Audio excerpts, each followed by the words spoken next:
ம்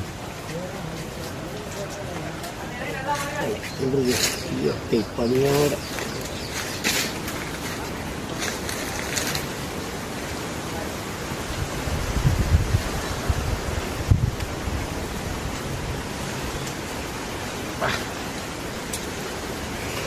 என்ன சாப்பாடு முத்துகிருஷ்ணா?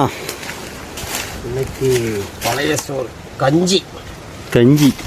கஞ்சிக்கு ஊறுகாய், ஒரு வடை, கடையில் வாங்கின வடை, கடையில் வாங்கின தயிர். ஏன் வீட்டிலலாம் தயிர் வைக்கிறது இல்லையா?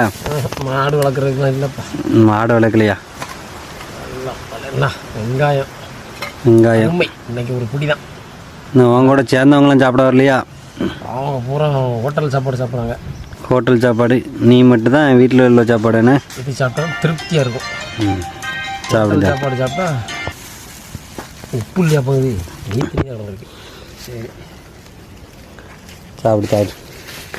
இதுக்கு ஒரு உரம் தயிரை உடச்சி இது சாப்பிடத்துல எப்படி இருக்கும்?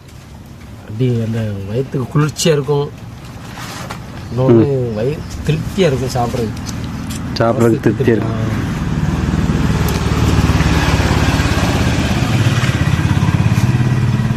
ஊறுகாய் பிணைஞ்சு அடிச்சேன்னா தயிருக்கு ஊறுகாய்க்கும் டாப்பாக இருக்கும். துளசி ஊறுகாய்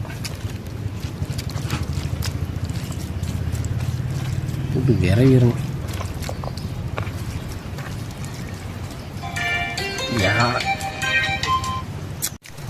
இப்படி ஒரு வாய் ஒரு வெங்காயம். இதுதான் அமிர்தம் என்ன? பழைய கஞ்சியில் உள்ள சுகம் எதுலேயுமே இருக்காது. எதுலேயுமே கிடையாது.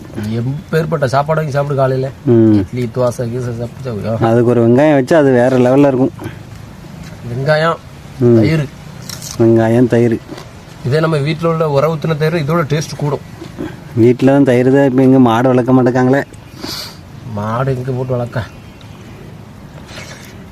அந்த மாடு வளர்த்து அந்த உரம் ஊற்றின தயிர்னா அது இதை விட டேஸ்ட்டாக இருக்கும். டேஸ்ட் அதிகமாக இருக்கும். இதே கூட 2 பச்சை மிளகா வச்சா நல்லா இருக்கும்ல? பச்சை மிளகா உரப்பு. எனக்கு ஏற்கனவே அல்சர் இருக்கிறனால பச்சை மிளகா சாப்பிடலாம். ஏற்கனவே இந்த வயசில் அல்சர் வந்துட்டா சாப்பிடாமல் கிடச்சி. என்ன இப்போ காலையில் சாப்பிட டைம் பார்த்தலாம்.